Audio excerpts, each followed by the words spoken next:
Bismillahirrahmanirrahim. Assalamualaikum warahmatullahi wabarakatuh. Perkenalkan, nama saya Lakisya Yola Miranda Laras. Saya dari 11 MIPA 1 ingin menjelaskan apa itu sel. Untuk pengertian sel. Sel adalah unit organisasi terkecil yang menjadi dasar kehidupan dalam arti biologis. Kata sel itu sendiri dikemukakan oleh Robert Hooke pada tahun 1635 sampai 1703. Yang berarti kotak-kotak kosong. Setelah ia mengamati sayatan gabus dengan mikroskop, selanjutnya disimpulkan bahwa sel terdiri dari satuan zat yang dinamakan protoplasma.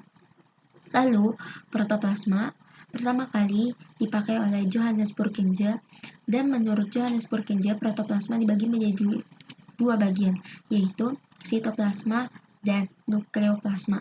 Sekawan dan Schleiden pada 1838 menyatakan bahwa tumbuhan dan hewan mempunyai kesamaan, yaitu tumbuhannya tersusun dari sel-sel. Selanjutnya, teori tersebut dikembangkan menjadi suatu teori sebagai berikut. Sel adalah satuan struktural terkecil organisme hidup. Yang kedua, sel merupakan satuan fungsional terkecil organisme hidup. Dan yang ketiga, sel berasal dari sel organisme tersusun. 2. Struktur sel. Struktur sel terdiri dari sel, inti sel, dan sitoplasma. Membran sel atau membran plasma. Membran sel adalah selaput yang terletak paling luar dan tersusun dari senyawa kimia lipoprotein, gabungan dari senyawa lemak atau lipid dengan senyawa protein. Membran sel disebut juga membran plasma atau selaput plasma.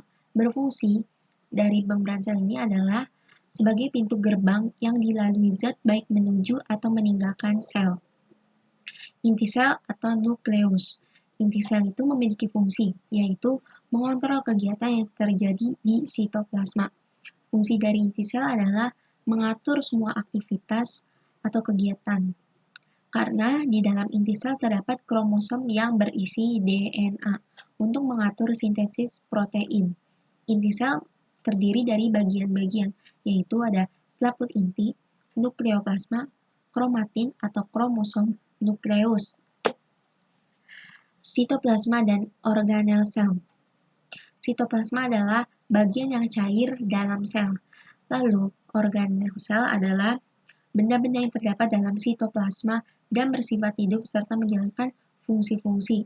Bersifat hidup serta menjalankan fungsi-fungsi kehidupan yaitu ada ribosom yang berfungsi sebagai tempat sintesis protein, retikulum endoplasma, lalu mitokondria, ada lisosom, badan Golgi, sentrosom, plastisida, vakuola, mikrotubulus, mikrolamin, dan peroksisom. Macam-macam sel. Macam-macam sel yaitu ada struktur-strukturnya. Struktur-strukturnya yaitu struktur sel prokaryotik dan struktur sel eukariotik. Lalu, struktur sel eukariotik dan struktur eukariotik memiliki perbedaan yang banyak. Lalu, ada transport molekul melalui membran.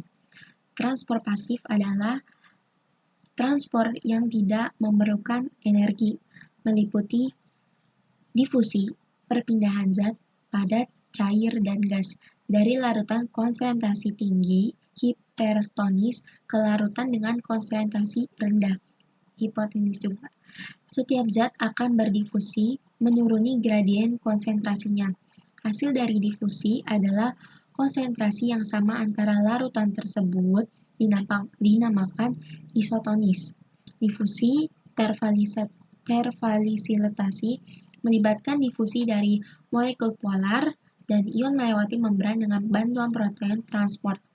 Protein transport merupakan protein khusus yang menyediakan suatu ikatan baik bagi molekul yang sedang bergerak. Osmosis, difusi air melalui selaput semi-permeabel. Tekanan osmosis dapat diukur dengan suatu alat yang disebut osmometer. Lalu, untuk transport aktif. transport aktif, transfer yang melalui membran dengan melawan kecenderungan alami, yaitu melawan gradien konsentrasi dengan menggunakan energi ATP. Pada transport aktif, diperlukan energi dari dalam sel untuk melawan gradien konsentrasi. Transport aktif dibagi menjadi dua, yaitu ada transport aktif primer dan sekunder. Transport aktif primer membutuhkan energi dalam bentuk ATP. Sedangkan untuk transport aktif sekunder membutuhkan transport yang tergantung pada potensial membran. Nah, kedua tergantung pada potensial membran. Jenis tersebut saling berhubungan erat karena transport aktif primer akan menciptakan potensial membran dan ini memungkinkan terjadinya transport aktif sekunder. Lalu, ada endositosis dan eksositosis. Eksositosis dapat diartikan keluarnya zat dari dalam sel dan vesikal dari dalam sel berisi senyawa atau sisa metabolisme. Endositosis merupakan proses pemasukan zat dari luar sel ke dalam sel. Endositosis memiliki dua macam bentuk, yaitu pinositosis dan fagositosis. Pinositosis merupakan proses pemasukan zat ke dalam sel yang berupa cairan, sedangkan untuk fagositosis, fago, yaitu makan, merupakan pemasukan zat padat atau sel lainnya ke dalam tubuh sel. Baik, cukup sekian dari saya penjelasan. Wassalamualaikum warahmatullahi wabarakatuh.